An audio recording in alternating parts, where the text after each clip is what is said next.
Bueno, buenas tardes a todas y a todos. Mi nombre es Daniela Lauría, estoy acá junto con Gabriel Dovkin para dar esta charla que se titula Ideologías lingüísticas o la lingüística como ideología, una propuesta de enseñanza e investigación.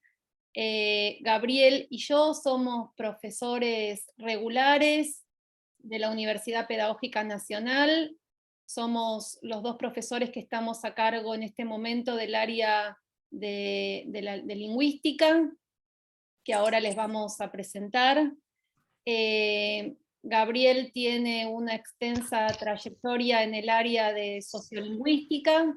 Él hizo sus estudios de posgrado en esa área y es investigador del CONICET actualmente, con sede de trabajo en la Universidad Pedagógica. En mi caso, yo me dedico al área de las políticas del lenguaje. Hice también mis estudios de posgrado en esa área en la Universidad de Buenos Aires y también trabajo como investigadora en el CONICET con sede de trabajo en el Instituto de Lingüística de la Universidad de Buenos Aires. Pasamos ahora al plan de exposición. Bien, la propuesta para esta charla es seguir el siguiente esquema. Primero vamos a presentar el área de lingüística en el plan de estudios de la formación en letras de la UNIPE. Vamos a hablar de las distintas materias, los distintos espacios e instancias disciplinares que hay en el profesorado y en la licenciatura, y también vamos a hablar del ciclo de complementación curricular. Después vamos a pasar a detallar el proyecto de investigación que presentamos con sede en la Universidad Pedagógica Nacional. Luego vamos a presentar distintas etapas de la lingüística según los diferentes objetos de estudio que se fueron desarrollando en el campo de la lingüística, y vamos a ir viendo cómo estos distintos objetos de estudio fueron caracterizando a las disciplinas, a las distintas corrientes de la lingüística, y su repercusión en el campo tanto de la enseñanza como de la investigación, para luego enfocarnos en las distintas subdisciplinas que focalizaron los estudios del lenguaje en sociedad. Y finalmente vamos a desarrollar algunas problemáticas que ponen en relación el lenguaje, la sociedad y la educación, y qué contribuciones se pueden hacer a los estudios y al campo educativo desde la lingüística. Bueno, voy a empezar yo entonces hablando y presentando el área de lingüística del plan de estudios de la formación en letras de la Universidad Pedagógica. La carrera de letras tiene 4 años, 4 o 5 años, ¿sí? Tenía un plan de estudios vigente hasta el año pasado, y a partir de este año hubo una, digamos, los que se inscriban y las que se inscriban, van a ver un cambio en el plan de estudios porque hubo una reforma sobre todo de la caja específica, ¿sí? De la caja de especialidad en términos de lingüística y literatura. Entonces, para la carrera de profesorado en letras y licenciatura en letras, en el nuevo plan de estudios, las materias obligatorias son las que están listadas ahí en el PowerPoint, ¿sí? Gramática del español, 1 y 2, son 2 niveles, antes era un nivel solamente, es una materia, cada uno de esos niveles es cuatrimestral. Luego, una lingüística general, otro espacio que se llama lenguaje y sociedad, otro que se llama análisis del discurso, historia de la lengua, política y planificación lingüísticas, lingüística aplicada y semiótica y comunicación. Estas materias, entonces, estos espacios curriculares, son obligatorios tanto para el profesorado como para la licenciatura en letras a partir de este año. Son correlativas, ¿sí? Hace falta tener cursada y en algunos casos incluso aprobada alguna materia para poder, debido a la progresión de los contenidos, cursar alguna otra. Además, está contemplado, sobre todo para el caso de la licenciatura en letras, la posibilidad de cursar seminarios de investigación sobre determinadas áreas de la lingüística que quedaron afuera del plan de estudios, como puede ser, por ejemplo, la psicolingüística, la lingüística computacional, la lingüística de corpus o la lingüística forense. Además, los planes de estudio de la Universidad Pedagógica Nacional tienen algunas materias, algunos espacios de práctica, y en el caso de la licenciatura, en el caso del profesorado, por supuesto, son las prácticas pedagógicas, ¿no? Desde el primer año. Materias, digamos, pedagógicas de formación docente desde el primer año. Y en el caso de la licenciatura, algunas de estas materias vinculadas más con el ámbito, digamos, de aplicación, son, por un lado, el taller de corrección y de edición de textos, y por el otro, el taller de traducción. Además, y solamente en el caso de la licenciatura, las y los estudiantes pueden optar por hacer un segundo curso, un segundo nivel de análisis del discurso. Estas entonces son los espacios curriculares, son las materias del área que ofrece la carrera de letras en la UNIPE. Y ahora le doy la palabra a Gabriel. Y por otro lado tenemos los espacios curriculares del CCC, el ciclo de complementación curricular.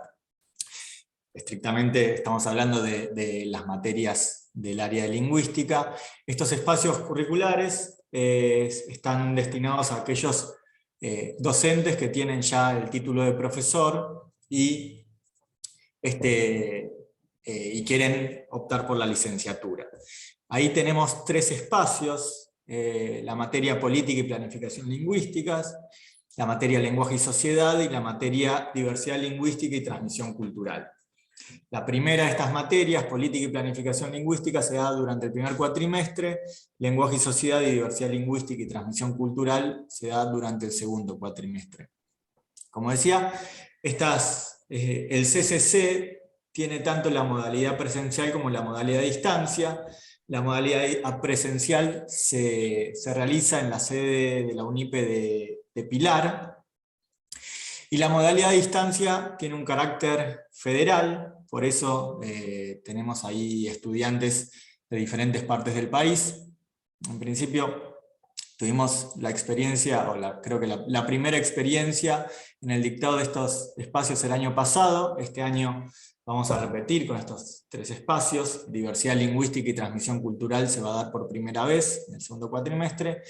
Y lo interesante, y creo más enriquecedor, fue justamente el carácter federal de estos cursos, ¿no? Esta idea de, bueno, tener una idea y un grupo heterogéneo en cuanto a las procedencias geográficas, que eso siempre hace, o permite poner en discusión cuestiones obviamente relacionadas con la lingüística, pero también relacionados con aspectos locales que de otra manera tal vez no se pueden contemplar de manera acabada, ni con experiencias de primera mano.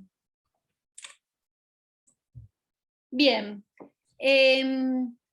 A partir de este año también el área de lingüística va a tener un proyecto de investigación. Es la primera vez, participábamos de proyectos interdisciplinarios con anterioridad, no había ningún proyecto dedicado pura y exclusivamente a la lingüística, cosa que se revirtió este año porque a fin del año pasado Gabriel y un equipo de profesoras y alumnas y yo también presentamos un proyecto de investigación a la convocatoria que se realizó el año pasado. En ese proyecto de investigación, de reciente formación, sí, porque es la primera vez que trabajaríamos juntos, nos conocemos, las otras profesoras son, en algunos casos, profesoras de las materias de los ciclos de complementación curricular, Rocío Flax, María Florencia Sartori, Maite Martínez Romagosa, y se suman además Florencia Báez, que es una profesora que da clases en profesorados de Junín, y Lucila Baldonedo, que es una estudiante avanzada de la carrera de Letras. Este equipo entonces tiene a su cargo un proyecto que se titula En torno al concepto de ideologías lingüísticas entre la investigación y la enseñanza. Claramente, como ustedes ven, el eje de nuestro proyecto es un concepto teórico, un concepto bastante utilizado en el área de la sociolingüística, de la lingüística que se ocupa de lo social. Ahora vamos a ver un poco eso, cómo es el de ideologías lingüísticas, que es un concepto que se utiliza mucho, como les decía, pero que no siempre tiene el mismo alcance. Entonces, una de nuestros objetivos, ahora voy a ser un poco más específica, es ver la tradición de esta categoría, de este concepto teórico. Fíjense que, como les decía, entre los objetivos generales del proyecto de investigación está inaugurar una línea de investigación sobre lingüística y análisis del discurso en la Universidad Pedagógica Nacional, que antes no había, fortalecer los debates disciplinares críticos al interior del área de los estudios sobre las relaciones entre el lenguaje y sociedad. Hay muchas subdisciplinas, bueno, ver cuáles son los límites, si es que estudian los mismos fenómenos, si es que estudian los mismos fenómenos con las mismas herramientas o no. Y también nuestro foco está puesto en articular nuestras prácticas digamos, de enseñanza como profesores y la formación de futuros profesores con la investigación. Por eso es que este proyecto además también procura abrir un ámbito de formación de recursos humanos, ¿sí? Para que los estudiantes y las estudiantes que están interesadas en estas problemáticas lingüísticas puedan formarse o comenzar a formarse en el campo de la investigación académica. La mayoría de los proyectos requieren, ¿sí? Es como un requisito, la participación en la medida de lo posible de estudiantes de las carreras, que se puedan ir incorporando de a poco a esta práctica investigativa. Y bueno, luego están, como les decía, los objetivos específicos. El principal es discutir teóricamente, ver de dónde proviene, quiénes lo usan, para qué lo usan, el concepto de ideologías lingüísticas. Por supuesto que esto nos remonta a trabajar el concepto de ideología también. Ver qué se ha publicado sobre el tema en los últimos años, desde qué lugares, desde qué países, esta cuestión del centro y de la periferia, la investigación, ¿sí? Son investigaciones que vienen del norte, de lo que se llama el norte global, o es un concepto que proviene del mundo anglosajón, que se adaptó en América Latina. En América Latina había otra tradición, otro uso de otros conceptos, como por ejemplo el de representaciones. Sin embargo, en los últimos años el concepto de ideologías lingüísticas entró fuertemente también en nuestra región. Otros objetivos específicos tienen que ver con cómo analizar, digamos, cómo aplicar, entre comillas, este concepto en el análisis de documentos, ¿sí? Vamos a trabajar con material de archivo, con documentos como por ejemplo la Ley de Educación Nacional, la que está en vigencia, la ESI, ¿sí? Para ver qué se dice sobre la lengua en esos documentos. ¿Qué se dice sobre la lengua explícitamente? Y a veces no tan explícitamente, pero también hay alusión a la enseñanza o al uso de la lengua, o determinadas formas de nombrar, ¿sí? Determinados fenómenos, determinados objetos, son también interesantes para el análisis de las ideologías lingüísticas. Bueno, y finalmente, entre otros objetivos específicos, queremos actualizar la biblioteca de la Universidad Pedagógica. Es una biblioteca que está creciendo mucho en los últimos tiempos, pero en el área de lingüística todavía falta. Entonces, en la medida en que haya proyectos que tengan algún tipo de financiamiento, se pueden comprar materiales bibliográficos novedosos. Y también, como parte de nuestras actividades docentes y como investigadores e investigadoras en la UNIPE, la idea es poder salirnos un poco del ámbito universitario, del ámbito académico, y ofrecer actividades de transferencia, ¿sí? De transferencia, que pueden ser de actualización bibliográfica, puede ser talleres de capacitación docente, para ver, para también, porque el concepto de ideologías lingüísticas lo tenemos que ver cómo funciona en nuestra propia práctica docente, porque nosotros también como docentes tenemos y explicitamos y difundimos en nuestras clases determinadas ideologías lingüísticas. No estamos al margen. La lingüística, la disciplina lingüística no está al margen de la difusión y de la reproducción de determinadas ideologías lingüísticas. No es algo que provenga del mundo, digamos, no académico, de la prensa. No. La propia lingüística, de ahí el título de esta exposición, también produce y reproduce, y lo hizo digamos, a lo largo de los últimos 2 siglos, y lo hizo desde siempre también, determinadas ideas sobre la lengua que a veces, ¿cuál es la función? Que a veces quedan cristalizadas y no se discuten. ¿Sí? Hay como algunas ideas, algunas afirmaciones que por la propia lingüística quedaron como cristalizadas y sin discusión. Que hay lenguas, por ejemplo, que los dialectos son menos importantes que las lenguas. Bueno, la propia lingüística, la propia disciplina lingüística, en algún momento asumió esta idea. Hoy en día esta idea es criticada por algunas subdisciplinas. Bueno, eso es el funcionamiento, así funcionan las ideologías lingüísticas dentro de la propia disciplina también. Incluso, Dani, se me ocurre que podríamos pensar refranes, ¿no? que tematizan las lenguas, y ahí podríamos ver cómo se cristalizan estas ideologías lingüísticas. Exacto, exactamente. ¿No?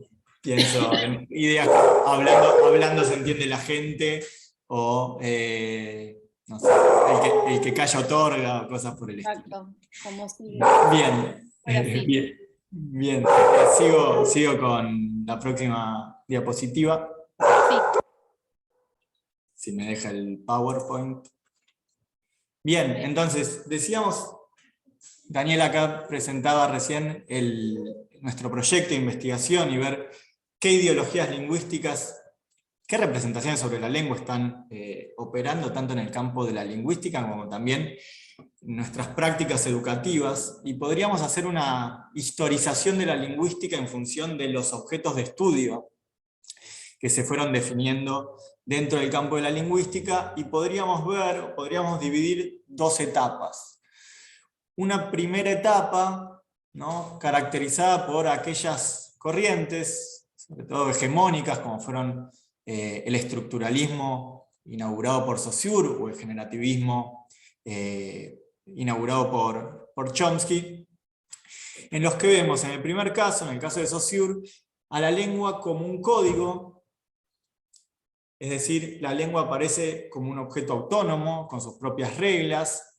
El foco de la lingüística en esa primera etapa y en esa inauguración de la lingüística moderna, aparece la idea de lengua como un sistema autónomo, y por autónomo piensen en independiente incluso de los sujetos que la hablan, ¿no? Esta idea de estudiar el signo lingüístico como algo independiente de sus usuarios, y ahí entra la idea de la comunicación como una transmisión de informaciones, ¿no? Aparecería la idea de la comunicación como transparente, como lineal. El sentido de un enunciado aparece como la decodificación que hace el oyente de lo que quiso decir el hablante, y ahí aparece de manera clara la idea de la lengua como código. Esta corriente lingüística, el estructuralismo, está pensando en un sujeto abstracto. Por abstracto nos referimos a un sujeto que no tiene, en principio, rasgos sociales, no tiene condicionamientos culturales, es un sujeto ahistórico, universal.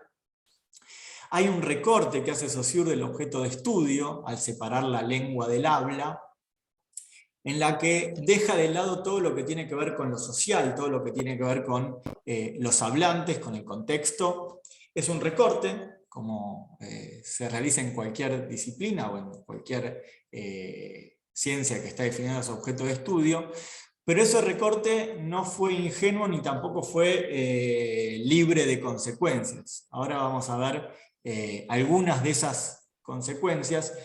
Pero antes aparece una segunda corriente, que es una segunda corriente, me refiero en términos hegemónicos, ¿no? Que es la gramática generativa, en la que aparece el lenguaje como una competencia, como un don innato del ser humano, como una facultad innata, que se preocupa por estudiar las reglas, las oraciones bien formadas de una lengua, ¿no? Y por lo tanto, lo importante o el foco de la lingüística o de esta corriente lingüística sería describir cuáles son esas reglas que permiten formar oraciones bien formadas y solamente las oraciones bien formadas. La gramática generativa está pensando en un hablante oyente ideal, ¿sí? Y por lo tanto también aparece este hablante o este sujeto como un sujeto en términos estrictamente biológicos, ¿no? La facultad innata nos está dada justamente por pertenecer a la especie humana, pero fíjense que tanto el estructuralismo inaugurado por Saussure como la gramática generativa hicieron recortes, la lengua en el primer caso, la competencia en el segundo, que dejaron de lado todos aquellos aspectos sociales en los estudios del lenguaje.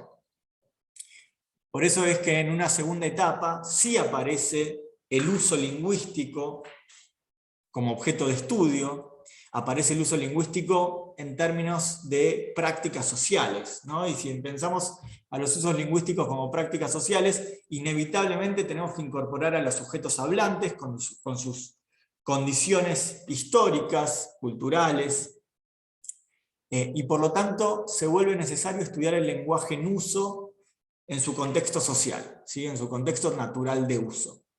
Por eso es que estos estudios que plantean el estudio del lenguaje en uso, inevitablemente van a tener que establecer diálogos con otras disciplinas, porque ya no es solamente las reglas inmanentes al lenguaje, sino que también aparecen otros condicionamientos al momento de usar el lenguaje, que son condicionamientos no solo lingüísticos, no solo cuáles son las reglas para la buena formación de oraciones, sino también condicionamientos sociales, condicionamientos culturales. ¿Cuáles son aquellas competencias comunicativas que es necesario conocer para poder emplear el lenguaje en determinadas circunstancias? Este es un campo de investigación sumamente heterogéneo, porque cuando estamos en la etapa de estudiar el lenguaje en uso, vamos a ver que aparecen distintas subdisciplinas dentro de este campo, subdisciplinas que se van a caracterizar por diferentes tipos de objetivos, van a trabajar con distintos tipos de datos, con distintas metodologías, incluso el lugar que les den a las teorías lingüísticas o a las teorías sociales va a diferir, y es por eso que vamos a tener un campo sumamente heterogéneo, que vamos a ver en qué medida se complementan estas distintas teorías, estas distintas corrientes, y en qué medida se superponen o se contradicen. Entonces, dentro del campo de los estudios del lenguaje en uso, tenemos en principio distintas corrientes que conforman un campo heterogéneo, pero que en principio se van a caracterizar porque todas ellas comparten la idea de que el uso del lenguaje no es ni homogéneo ni democrático. Es decir, nosotros con el estructuralismo, con la idea de la lengua como un tesoro común, o con el generativismo, con la idea de el lenguaje como una competencia, como una facultad innata, veíamos, o aparecía la idea de manera subyacente, de cierta homogeneidad en relación con el lenguaje. de alguna manera, desde esas corrientes, al excluir de sus objetos de estudio todo lo que tiene que ver con lo social, con lo histórico, podríamos decir con lo ideológico, estaban dejando de lado todas aquellas cuestiones que hacían de los usos lingüísticos un elemento diferenciador, un elemento relacionado con el poder. Lo que van a plantear todas estas teorías que estudian el lenguaje en relación con los fenómenos sociales, va a ser que el uso del lenguaje no es homogéneo, de ahí que la transmisión de informaciones, la comunicación, no aparece como algo transparente, no aparece como algo necesariamente lineal. De alguna manera, el refrán "hablando se entiende la gente" queda un tanto discutido. Y por otro lado, la idea de que el uso del lenguaje es democrático. Si pensamos en la lengua como un tesoro común o como una facultad innata, parecería ser que el lenguaje es igual para todos. Pero si pensamos en los usos lingüísticos, nos damos cuenta de que no todos tenemos acceso a los mismos significados, por el hecho de que no todos tenemos acceso a los mismos lugares de enunciación y a las mismas situaciones comunicativas. Ay, por favor, creo que hay alguien que tiene el micrófono abierto. Si se puede silenciar, que está... Y por favor, Si se pueden silenciar. A ver. ahí está, ahí Ahí, parece que calmó. ahí está, gracias. Bien, entonces decía que este campo de investigación es heterogéneo porque propone distintos objetivos, distintos tipos de datos con los que trabajar, distintas metodologías, y ahí es donde aparecen distintas subdisciplinas que se van a ocupar de estudiar las relaciones entre lenguaje, sociedad, cultura, pensamiento, ideología.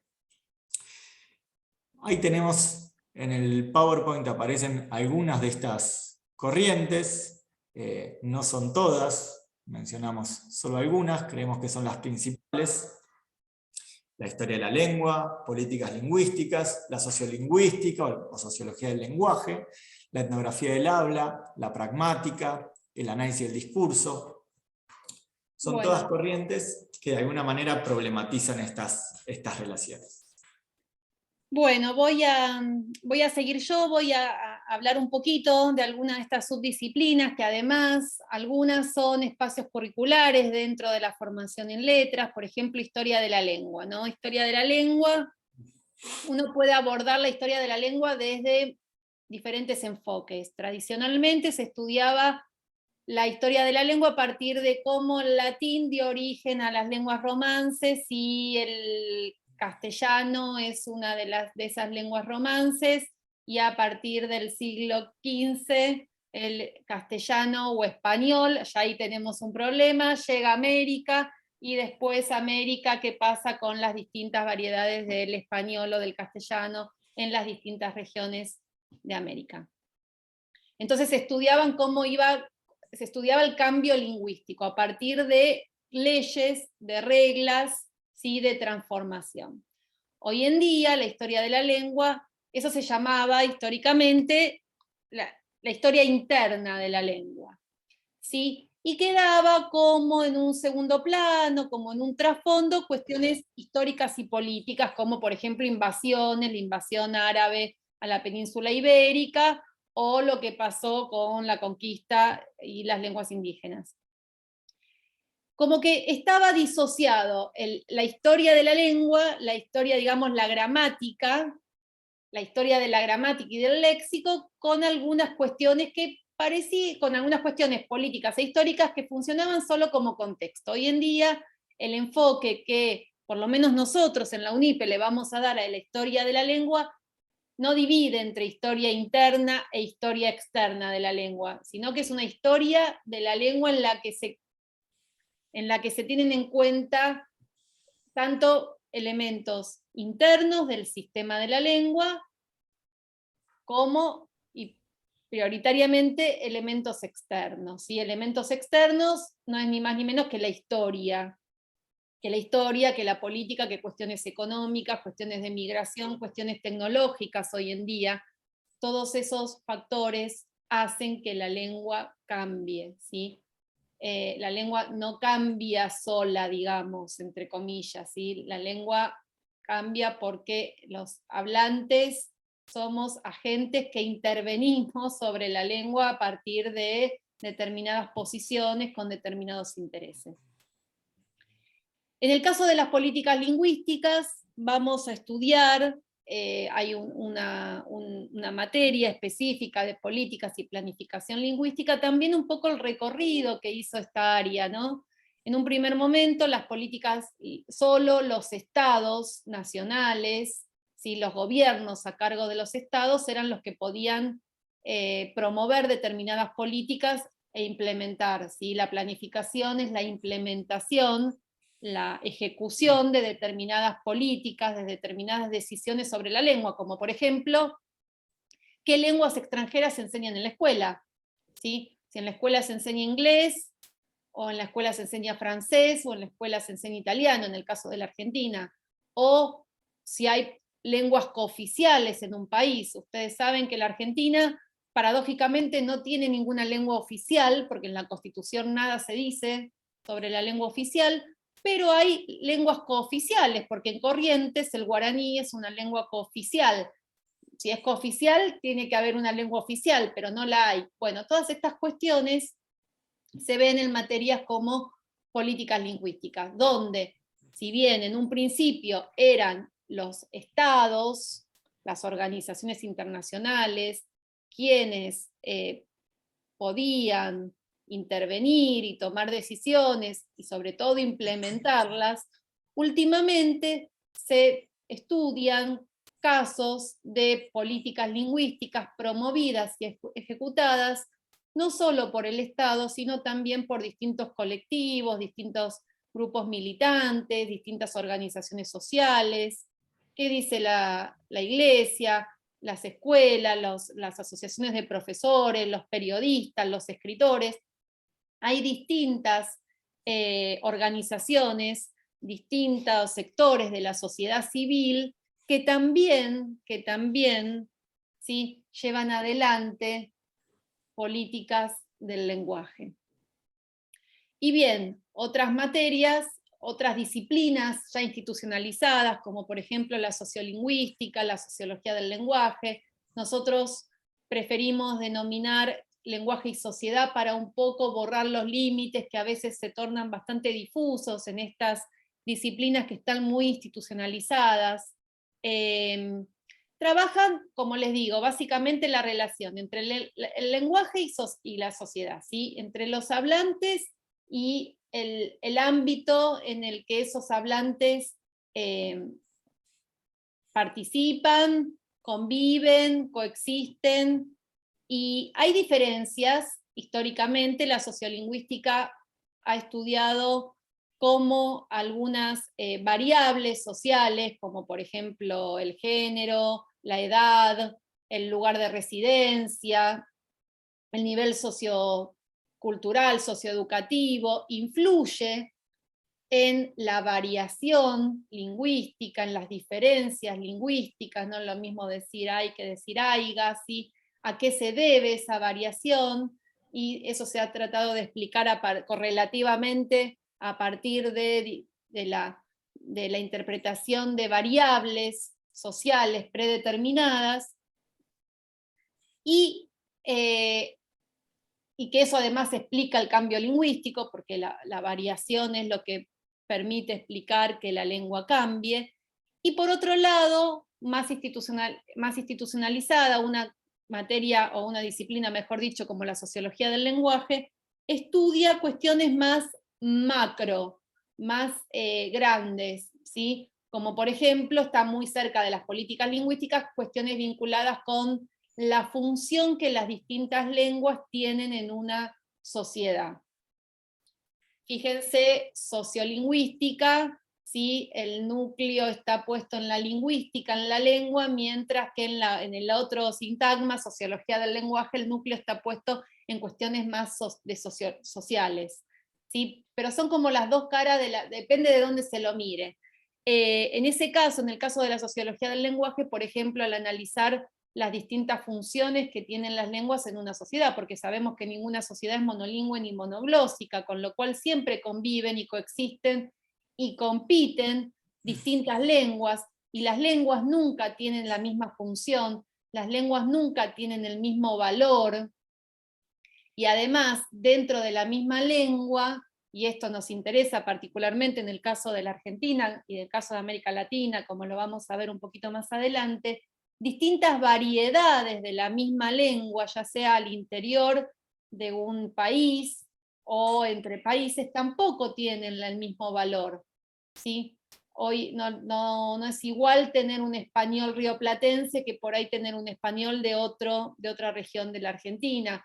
En la prensa, en los medios de comunicación, siempre aparece un español más, entre comillas, legitimado, ¿sí? Al que se trata como el estándar. Bueno, ahí hay que ver cómo funciona todo. Todas estas cuestiones entonces se ven digamos, estudian desde estas disciplinas, y en nuestra carrera se ven en materias como lenguaje y sociedad, y políticas y planificación lingüística. Sí, incluso esta heterogeneidad al interior del campo de los estudios del lenguaje y sociedad, la podemos ver también en el grado de ruptura que plantean con el estructuralismo o con el generativismo. Pienso en la sociolingüística y los primeros trabajos de Labov. No se proponían una ruptura con el generativismo, con las teorías lingüísticas, sino que justamente lo que se proponían era mejorar esas teorías a partir de incorporar el uso a los estudios lingüísticos. Por eso es que la sociolingüística laboviana lo que se plantea es el estudio de la variación, ¿no? Y la variación lingüística entendida, como decía recién Daniela, en términos de diferencias, ¿no? Cómo las diferencias sociales, edad, género, nivel socioeducativo, clase social, repercute en nuestros usos lingüísticos, en nuestras conductas lingüísticas. Pero por otro lado vamos a tener otras teorías, otras corrientes, mejor dicho, como la etnografía del habla, en la que la ruptura con las teorías lingüísticas anteriores es mucho mayor, porque lo que les interesa es ver el lenguaje en tanto fenómeno comunicativo, ¿no? Les interesa ver cuál es el rol o cuál es el lugar que cumple el lenguaje en un evento comunicativo. De ahí que planteen el concepto de competencia comunicativa, jugando un poco con el concepto de competencia lingüística de Chomsky, pero planteándolo como algo justamente social y cultural, y no biológico, como el concepto de competencia lingüística. La etnografía del habla se propone justamente entender esos fenómenos comunicativos dentro de un evento comunicativo, pensando al lenguaje como un fenómeno cultural, y por lo tanto estudiar los usos lingüísticos es una entrada para estudiar la cultura de una comunidad, de una sociedad, y no ya para mejorar las teorías lingüísticas. Después tenemos la pragmática, digo después, no porque hayan aparecido cronológicamente después, sino por cómo está en el orden en la diapositiva. La pragmática que con la teoría de los actos de habla de Austin incluyó un concepto, una idea que es que hablar es una forma de acción, ¿no? Esta idea de ya no es comunicarse como una forma de transmitirnos informaciones transparentes, lineales, sino que ahora comunicarse constituye una forma de acción, una forma de actuar sobre el mundo. Ya no es hablar un acto meramente descriptivo, sino que al hablar estamos de alguna manera transformando eso que estamos nombrando. Y ahí podemos derivar a la corriente del análisis del discurso, que el análisis del discurso toma esta idea también de los usos lingüísticos también como instrumentos de poder. El análisis del discurso parte de la dimensión del poder. Por favor, de nuevo, si pueden silenciar los micrófonos. Gracias. Gracias. El análisis del discurso parte de esta idea y va a discutir un poco, sobre todo con la sociolingüística, en el sentido de que la variación lingüística, las diferencias lingüísticas, no son ingenuas, sino que esas diferencias tienen repercusiones no solo simbólicas, sino también materiales. Esas diferencias, esa variación no solo son diferencias, no solo constituyen una diversidad, sino que también constituyen desigualdades. Y esas desigualdades, decía, son simbólicas, pero también son materiales. El análisis del discurso va a tomar esta idea, va a tomar esta premisa, y va a entender los estudios del lenguaje, el estudio el análisis de los usos lingüísticos, como una forma de entender los fenómenos a partir de los cuales los usos lingüísticos reproducen esas desigualdades sociales, pero también cómo los usos lingüísticos constituyen también un instrumento para el cambio social, para la resistencia, para la transformación. Estas son, de alguna manera, las principales subdisciplinas al interior del campo de los estudios que ponen en relación el lenguaje, la sociedad, la cultura, la ideología, incluso el pensamiento, ¿no? Esta idea de que vemos el mundo condicionados por la lengua que empleamos, con todos sus matices y todas sus polémicas que ha suscitado, pero bueno, estas son algunas de estas subdisciplinas.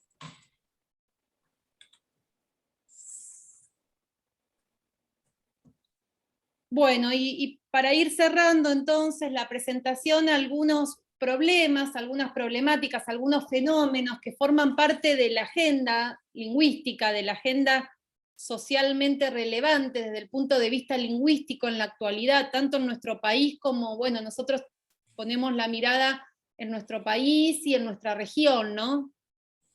Uno de los problemas, digamos, nos interesa, pero además se da también a nivel global, que es las lenguas hegemónicas, las lenguas que, digamos, dominantes, las lenguas minoritarias, y muchas veces las lenguas minoritarias respecto de una lengua mayoritaria, que además es hegemónica y que es dominante, ocupan lugares subalternos en la sociedad, no cumplen con todas las funciones. Entonces a esas lenguas se las denomina lenguas minorizadas.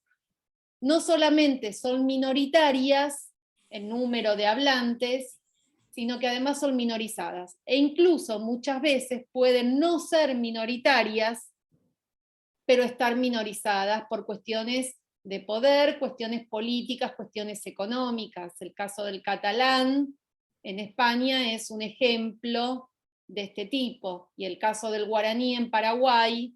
Ahora hubo cambios en la reglamentación, que haya habido cambios en la reglamentación, en la Constitución, en las leyes de educación, tampoco significa que las cosas van a cambiar de un día para el otro mágicamente. Son gestos políticos, hay que ver después cómo se implementan y hay que ver qué pasa. Pero bueno, hay, digamos, esta relación desigual que se da entre las lenguas hegemónicas y las lenguas subalternas. Es muy interesante. En nuestro país es muy interesante para pensar la lengua de señas, para pensar las lenguas indígenas, por supuesto, para pensar las lenguas de inmigración reciente, lenguas africanas, lenguas asiáticas que circulan, sobre todo en las grandes ciudades como Buenos Aires, como Rosario, como Córdoba.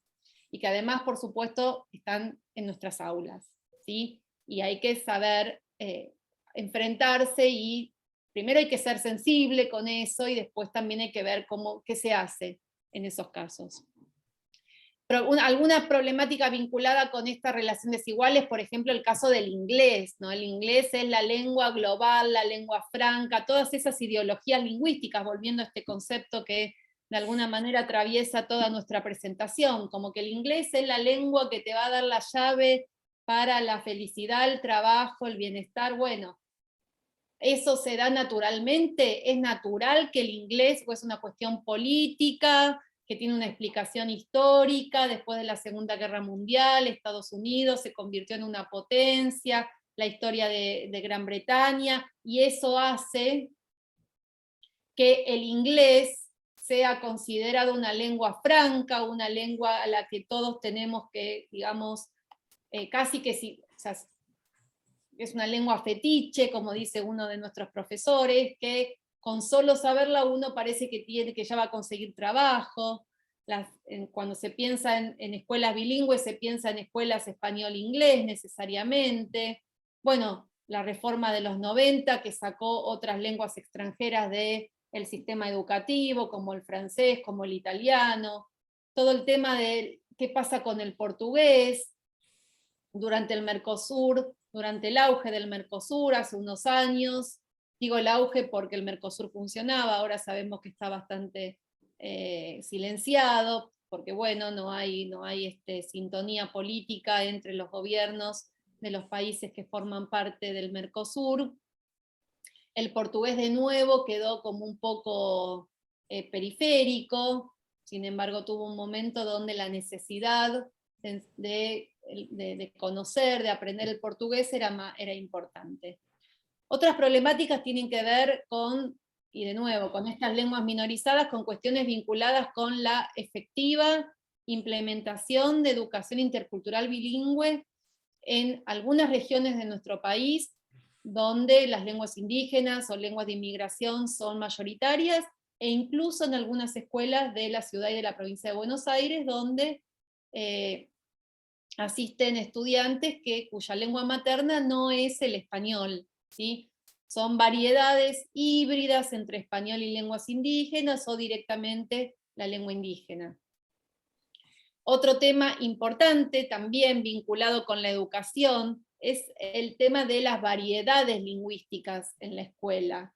Cómo se trabaja la diversidad lingüística en la escuela, no solo como contenido teórico, no solo como una cuestión actitudinal, tomando los viejos términos, sino también efectivamente, ¿sí? Con qué materiales, porque es cierto que hay una construcción que se llama lengua estándar, ¿sí? Pero bueno, esa lengua estándar es una construcción, es una, casi les diría, y me animo a decirlo, es una lengua artificial que nadie habla, casi como el español neutro. Lo que hablan nuestros estudiantes son variedades, los que hablamos nosotros son variedades. Entonces, ¿con qué materiales?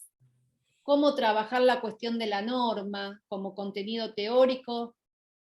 Pero no como, digamos, la norma tiene que ser algo que no es a lo que se accede, así algo a lo que se busca, sino cómo se va construyendo esa norma.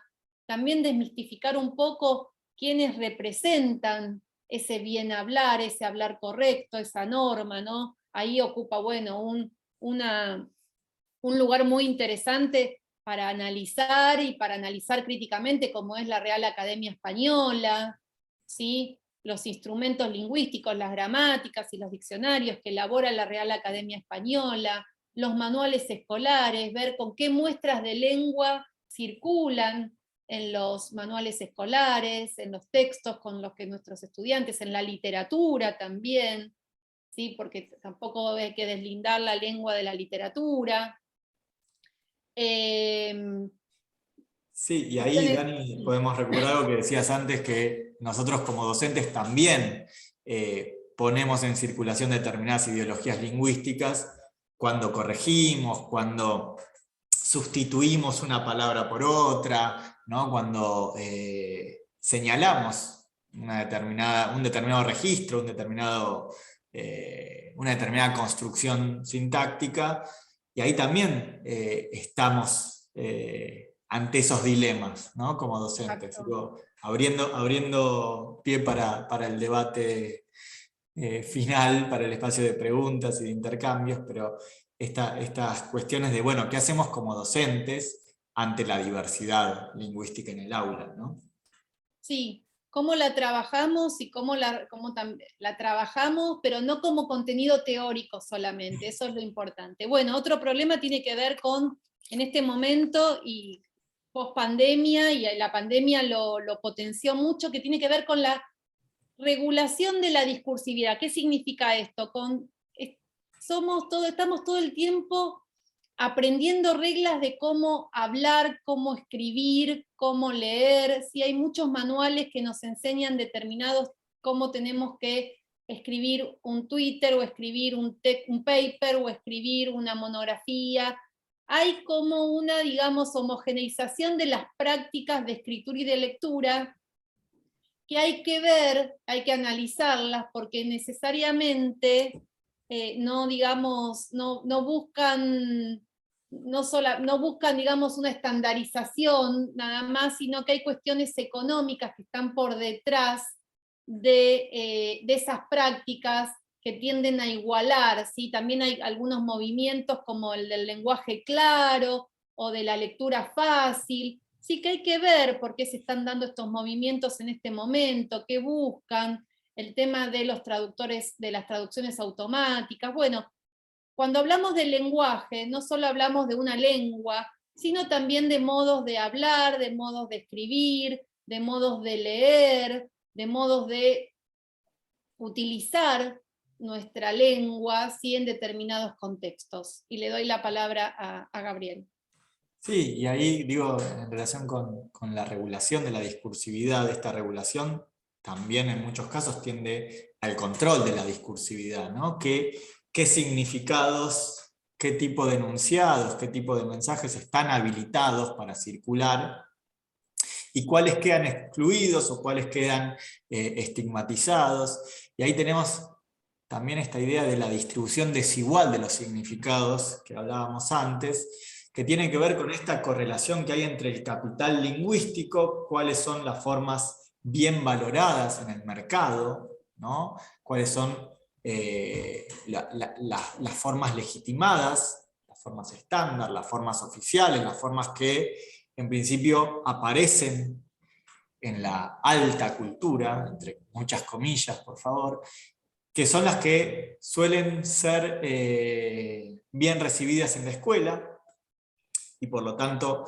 las buenas notas suelen estar asociadas con ese tipo de conductas lingüísticas, y cómo este capital lingüístico va asociado indefectiblemente con un capital cultural, que está asociado con un capital económico en términos de Bourdieu. Por lo tanto, pensar primero cómo se produce esta distribución desigual de los significados, cuáles son, de alguna manera, las restricciones que como hablantes tenemos para ocupar determinados lugares de enunciación, digamos, cuáles son los dialectos asociados con determinados registros, es decir, qué formas lingüísticas están asociadas con determinados eventos comunicativos. Ahí podemos ver cómo se va produciendo, por un lado, esta distribución desigual de los significados, pero también en relación con el punto anterior, la regulación de la discursividad, ¿no? Cómo van de la mano ese control que inevitablemente produce exclusión. Y por último tenemos determinados fenómenos que entran en el aula: el lenguaje inclusivo, las formas sexistas, el lenguaje políticamente correcto. Podemos volver a la idea de regulación de la discursividad, ¿no? Cómo el lenguaje inclusivo por momentos se plantea como una forma de visibilizar problemáticas sociales, fundamentalmente relacionadas con el género y con la discriminación en relación con el género, pero también en muchos casos aparece como con un tono hasta incluso prescriptivo, ¿no? Como determinadas formas son las correctas para hablar o para mencionar determinados grupos, y ahí aparece esta tensión entre lo descriptivo y lo prescriptivo, que nosotros también, como investigadores, pero también como docentes, tenemos que ver cómo trabajamos en el aula. El lenguaje políticamente correcto, que también de alguna manera viene a sustituir una palabra por otra, o un determinado término por otro, y en qué medida esos lineamientos abren la discusión, abren el espacio para la reflexión metalingüística en el aula, y en qué medida producen efectos similares a los que produce, por ejemplo, la Real Academia Española, cuando dice qué formas se pueden usar o qué formas se usan o qué formas aparecen dentro del diccionario y qué formas no, ¿no?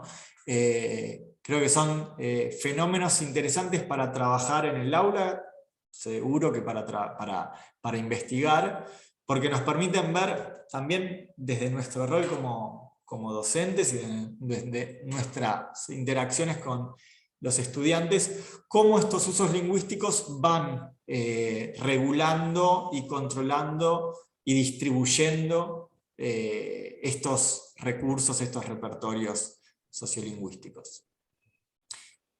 No sé, Dani, si querés agregar No, algo. vamos a dar, ahí estaban participando en el chat, así que me parece que podemos dar pie a la... Bien, entonces dejo de compartir, así nos vemos las caras entre todos. Ahí una...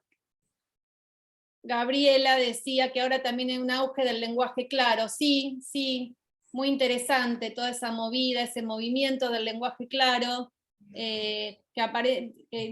acá llegó hace unos pocos años, digamos, sobre todo en la ciudad de Buenos Aires en primer lugar, pero tiene una historia. En este momento están haciendo una tesis en la Universidad de Buenos Aires sobre la historia del lenguaje claro. Tiene su origen justamente después de la Segunda Guerra Mundial, en los países nórdicos, y si bien aparentemente hay como una cosa de democratización, de que el lenguaje claro sirve para democratizar el acceso y la comprensión, la verdad es que si uno busca y revisa los argumentos, no es tan así. Hay cuestiones más vinculadas con cuestiones económicas que con cuestiones de democratización del acceso al conocimiento detrás del lenguaje claro. Incluso les cuento que por ejemplo, algunos organismos que prestan plata, como el FMI, como la OCDE, ponen ciertas restricciones, ciertos condicionamientos lingüísticos, y entre ellos es que la administración pública en los estados que reciben dinero se adapten a las pautas del lenguaje claro. ¿Pero por qué es eso? Para traducir más fácilmente. Entonces ellos envían, digamos, documentación que quieren que se imponga, determinados léxicos, determinadas frases, y se traducen fácilmente en un lenguaje claro. Yo cada vez que escucho lenguaje claro me hace acordar al refrán, no aclares que oscurece. Sí, exactamente. Eh, No, lenguaje claro significa como, en términos, por ejemplo, vos podés buscar en Google ahora la Constitución en lenguaje claro o en lectura fácil. Entonces tenés un texto como la Constitución Nacional adaptada al lenguaje fácil. Entonces, al lenguaje fácil, lenguaje claro, lenguaje ciudadano, tiene varios nombres ese fenómeno. Entonces, en cambio del preámbulo, nosotros, aparecen oraciones cortas con punto y aparte. Nosotros, el pueblo de la nación, nosotros tenemos derecho, o sea, como oraciones bien esquemáticas e incluso acompañadas de dibujitos. Eso tiende hay como dos objetivos. Por un lado, decir que eso se destina a personas con algunas dificultades de comprensión e inmigrantes. Entonces se pone en la misma bolsa a migrantes y a personas con algún tipo de discapacidad intelectual. Gabriela tiene la... Sí, y por el otro, también aparece esta idea de que democratiza, de que el lenguaje administrativo, el lenguaje jurídico, el lenguaje académico es oscuro. Y que al ser oscuro, eso confunde.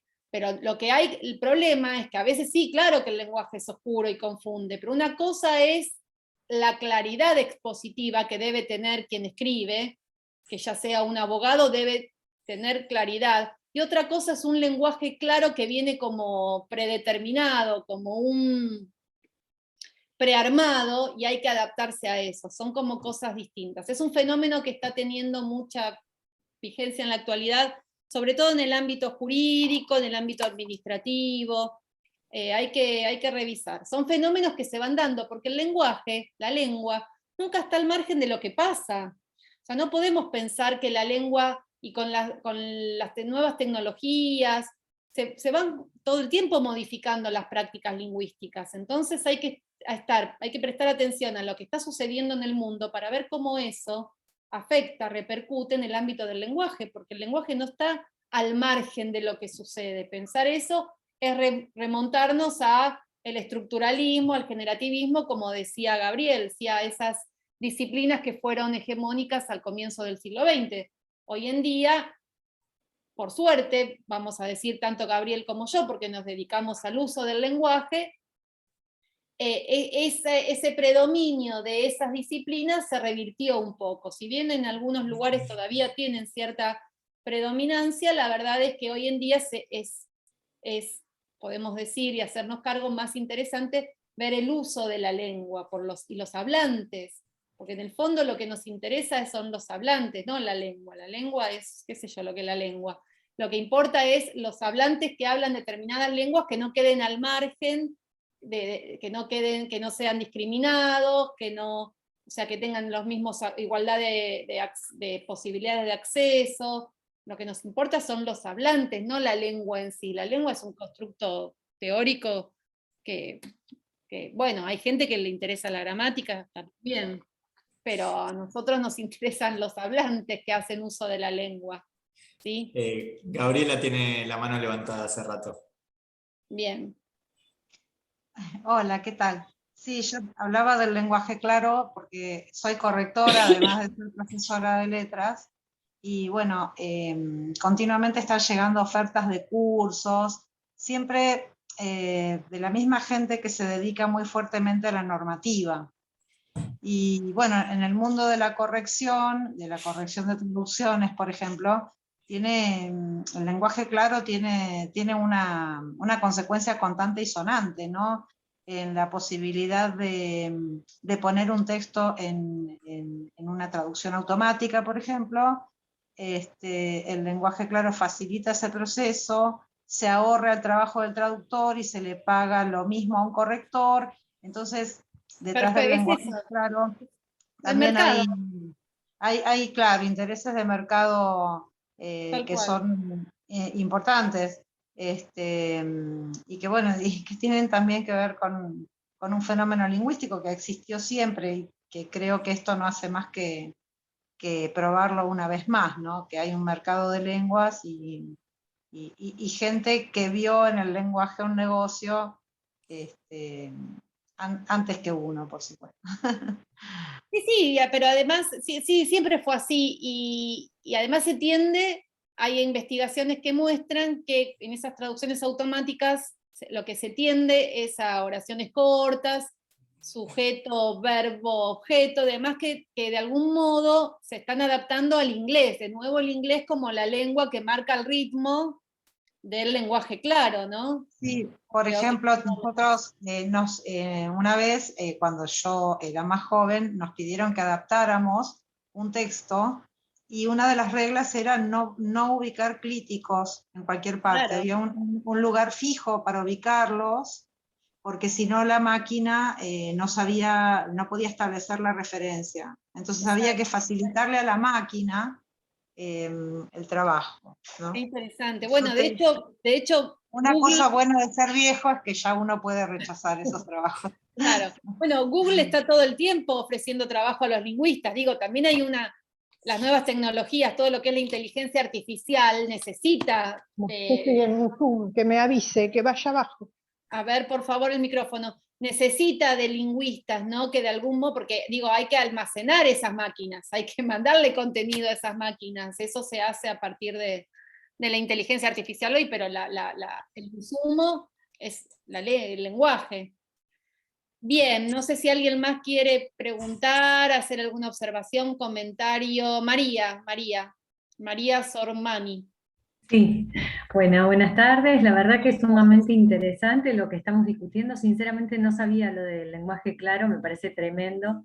Y me parece tremendo como que no trasciende tanto como el malestar que genera el lenguaje inclusivo, que la verdad que a mí me da mucha risa, además me encanta que provoque estas cosas que provoca, y parece que se viene abajo la Real Academia Española y todo eso. No, yo quería Que se venga abajo de alguna que se venga buena vez. abajo.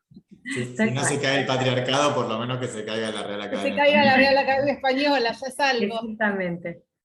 Bueno, no, quería pedirles si pueden sugerir algún. La verdad que me gustan todos los temas que tocaron, cada una de las problemáticas que ustedes analizan, si pueden sugerir alguna bibliografía, algo a la que podamos acceder, que la verdad que me Mira, gusta todo. sobre el lenguaje inclusivo, justamente, ahora yo te digo primero, después a ver si Gabriel sabe algo más, pero Gabriel forma parte de la materia Discurso y Género de la Universidad de Buenos Aires, y no sé si tenés Facebook, pero si tenés Facebook, yo te invito a participar de una página que se llama Observatorio Latinoamericano de Glotopolítica, Observatorio Latinoamericano de Glotopolítica, y justamente esta semana subimos los videos de la cátedra de Discurso y Género, y además todos los días subimos material sobre cuestiones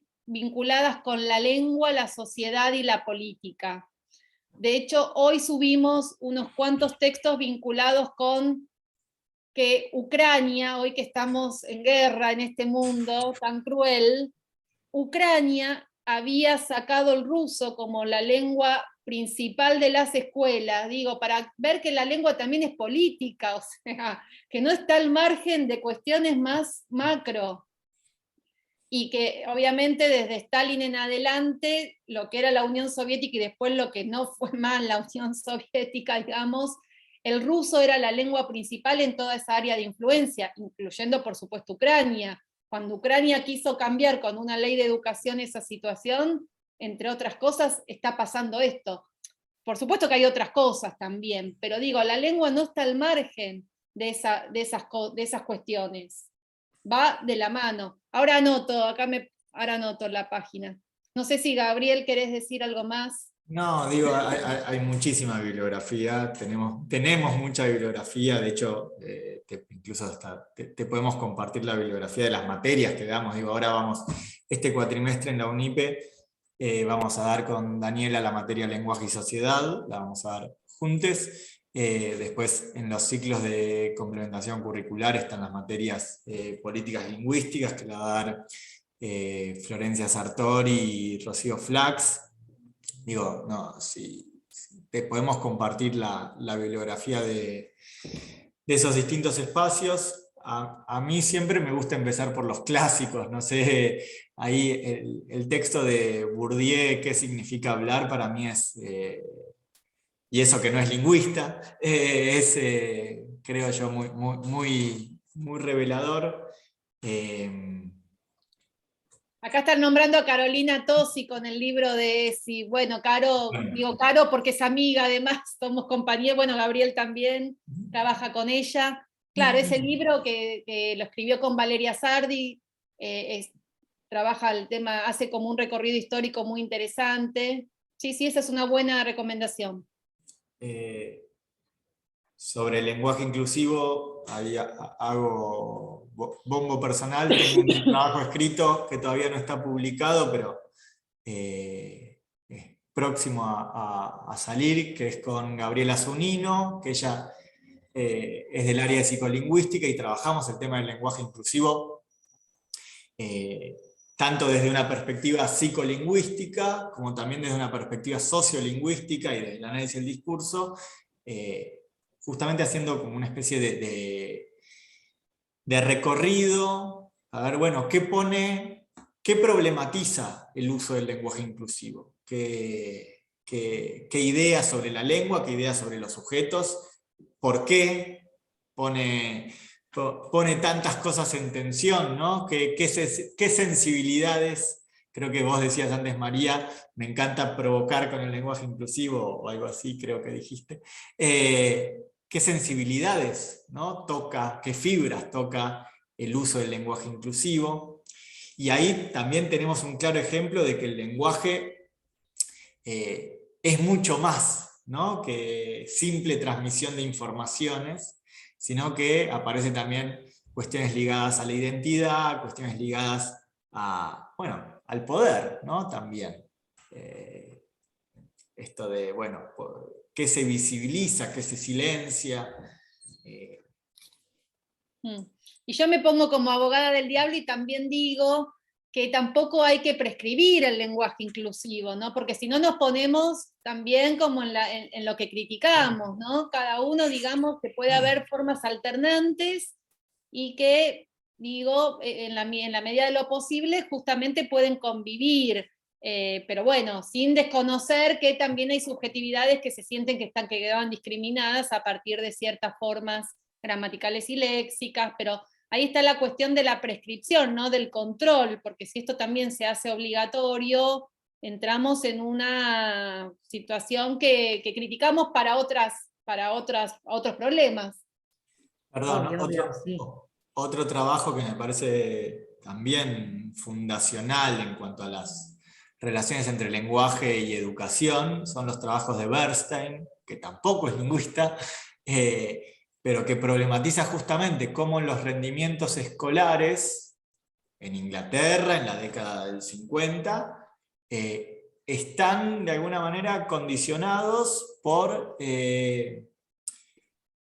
la lengua, digamos, por los dialectos que manejan los estudiantes, por los sociolectos que manejan los estudiantes. Entonces, como estudiantes de clases bajas están ya condicionados en su rendimiento escolar por la lengua con la que llegan a la escuela y cuál es la variedad lingüística que pide la lengua sin enseñarla. Es decir, cuál es la variedad lingüística que la escuela está dando por sentado que tiene el alumno.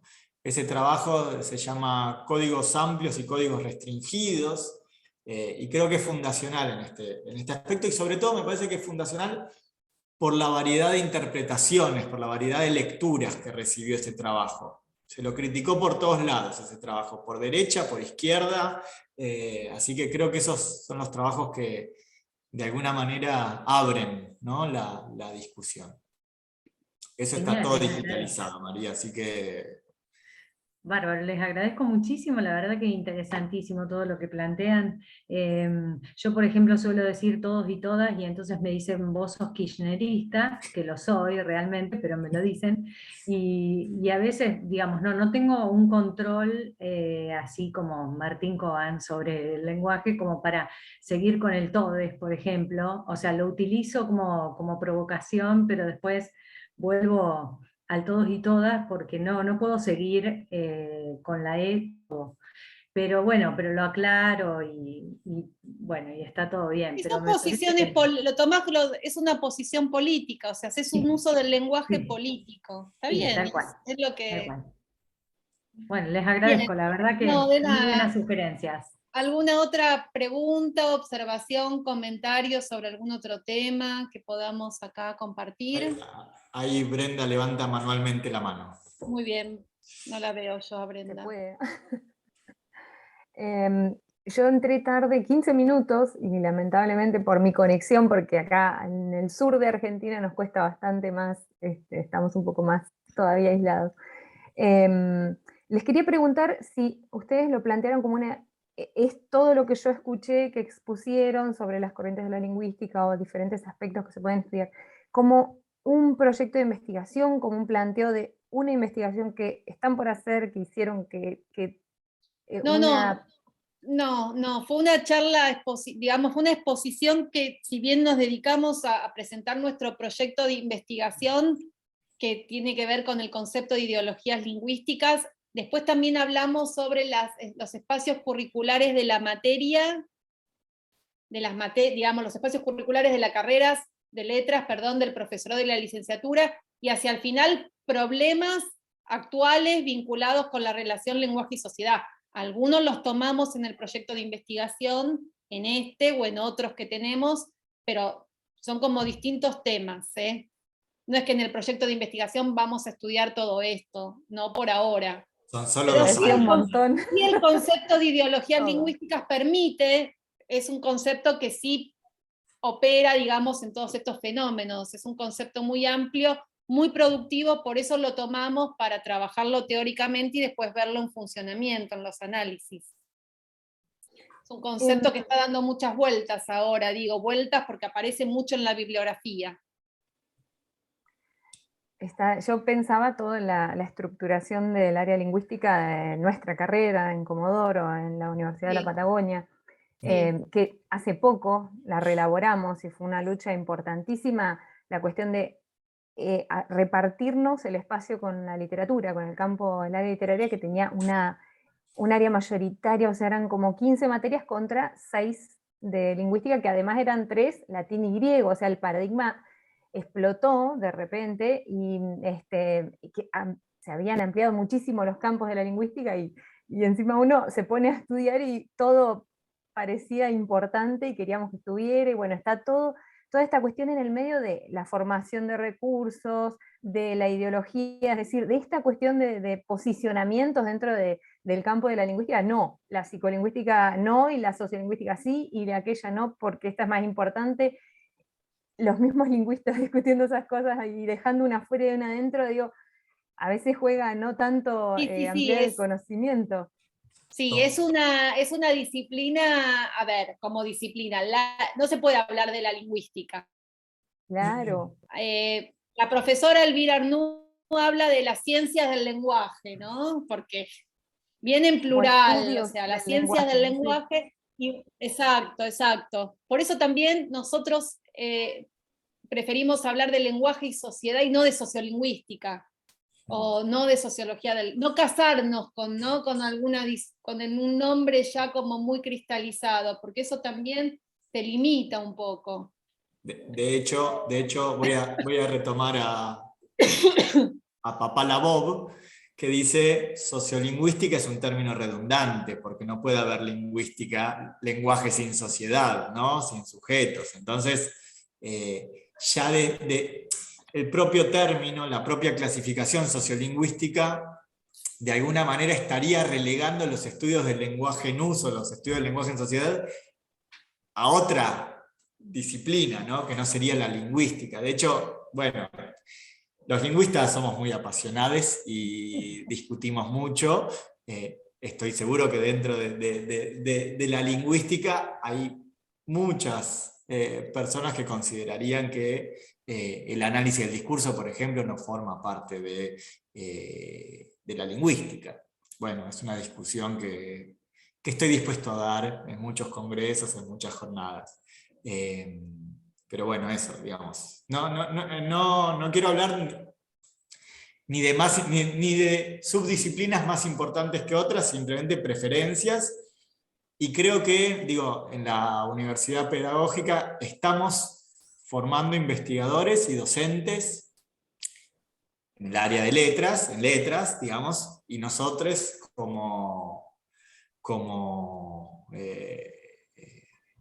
digamos, especialistas en lingüística, creo que tenemos que problematizar aquellos fenómenos que se dan en el aula, ¿no? Que, digamos, no olvidarnos que no solo estamos formando investigadores, sino que también estamos formando docentes, que a veces es algo que queda un poco de lado en el nivel superior, esa cuestión. Sí, también yo pensaba, por ejemplo, en la Universidad de la República, en Uruguay, tiene una licenciatura en lingüística. Pero yo no sé si, a mí me parece que la formación en letras es interesante, digo, que haya materias. Después, por supuesto, que la literatura tiene un peso mayor. Eso creo que en todas las universidades que conocemos, nacionales, sucede lo mismo: Córdoba, Rosario, La Plata, la UBA, bueno, vos estás hablando de la Patagonia, Misiones, en todos lados. pero sí que hubo un estallido de las ciencias del lenguaje y bueno, hay además un giro crítico últimamente, entonces hay que darle lugar a esos espacios porque, como dice Gabriel, tienen un efecto y repercuten claramente en las aulas, o sea, hay que darle a las profes y a los profes esas herramientas para, sobre todo, trabajar la diversidad lingüística en el aula, ¿no? Bueno. Pero no, yo no separaría, digamos. Hay que dar la pelea al interior de las carreras, en la reforma de los planes de estudio, pero no, porque también la literatura, digo, es un género discursivo, donde también se puede trabajar cuestiones de la norma y de la diversidad con materiales de la literatura. Es como, hay que pensar mucho, pero bueno, sí, la lingüística últimamente ha...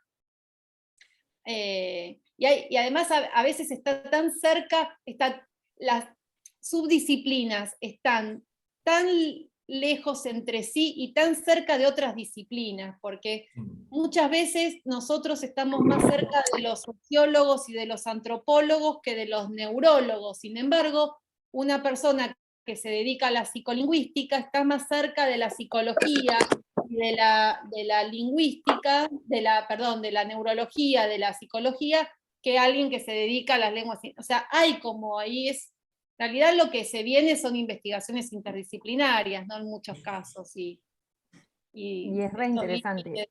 Sí, es Yo les iba a preguntar eso respecto del concepto de ideología, porque está el concepto de ideología más Fandí, digamos, más cognitivo, que a mí también me interesa muchísimo en ese sentido. O sea, cómo conformamos nuestra visión de mundo y cómo eso, por supuesto, que hace que un lenguaje o la lengua que se da en un país sea una lucha o un campo político. Y no solamente el concepto de ideología, que por ahí lo asociamos más todavía a lo más social, digamos, sino a las representaciones que circulan, que son, en general, siempre están contextualizadas, siempre están situadas, porque en determinados sectores, porque la sociedad no es homogénea, en la sociedad hay muchos sectores sociales, entonces las ideologías que se imponen muchas veces están situadas en determinados sectores sociales, pero parece que son universales. Un poco también, y que son las representaciones que aparecen casi como el sentido común. Sin embargo, siempre tienen una historia y unos intereses por detrás que hay que empezar a desentrañar y a relevar, ¿sí? Más que como a lo Van Dijk, yo te diría más que proviene como de la mirada más marxista, ¿no? De la sociedad como una lucha en donde hay determinadas posiciones que se imponen unas sobre otras, y que eso también sucede al interior de la lingüística, porque ¿quiénes son los que hacen las investigaciones? ¿Quiénes fueron? ¿Sí? Si nos vamos para atrás, ¿quiénes estudiaron las lenguas indígenas? ¿Quiénes dijeron que había lenguas más importantes que otras? O sea, son tan como muy situadas esas ideologías lingüísticas, como muy ancladas en determinados contextos. Parecen universales, parecen indiscutibles, pero no lo son. Siempre hay por detrás muchos intereses, hay posiciones, hay determinadas posiciones porque nadie es neutro, nadie es objetivo, nosotros tampoco, ni como maestros, ni como profesores, ni como investigadores, ni como nada. ¿Algo más, Brenda? No sé. Gabriela tiene la mano levantada. Gabriela. Sí, perdón, yo me apasioné con la licenciatura a distancia de CCC y me fijé en el sitio mientras estaba la charla, pero dice que solo la inscripción es por convenio o algo así. Bueno, mandé un mail para preguntar y bueno, también quería evaluar, digamos, si el año pasado yo hice una especialización en la UNSAM. Nueva, sí. Y bueno, quería saber si podría hacer la licenciatura, yo creo que como podés, cuestiones administrativas y eso a nosotros se nos escapan, pero supongo que te van a no sé hasta cuándo estaba abierta la inscripción y eso, pero supongo que te van a contestar. Sí. Bueno, responden generalmente. Sí, como dice Daniela, podés. La cuestión es si hay cupos o si si quedan vacantes, digamos, pero... Ah, bien. Pero sí, Bueno. escribí que... Bueno, gracias. Nada. No sé si hay más preguntas, comentarios, dilemas para compartir sobre la actividad docente, sobre la lingüística. Mm.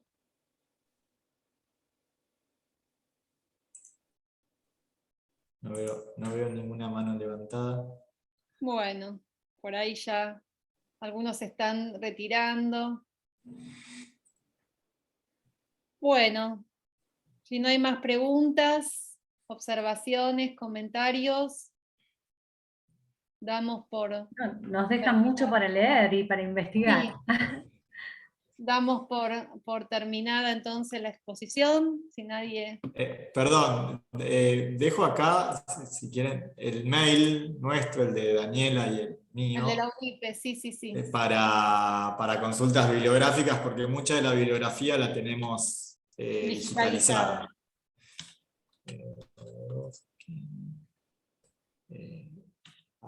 Unipe... .edu.ar.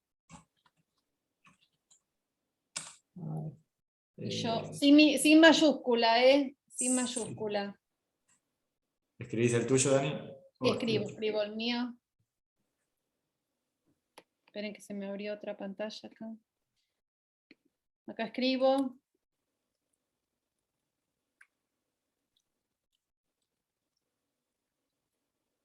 Ahí va. Bueno, entonces, si no hay preguntas, comentarios, críticas, observaciones, damos por terminada la exposición. Les agradecemos mucho a todas y a todas, a todos y a todos los que se sumaron a esta transmisión.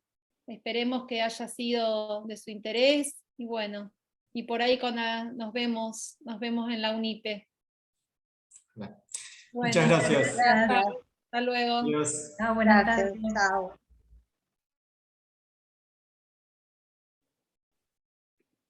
A ver.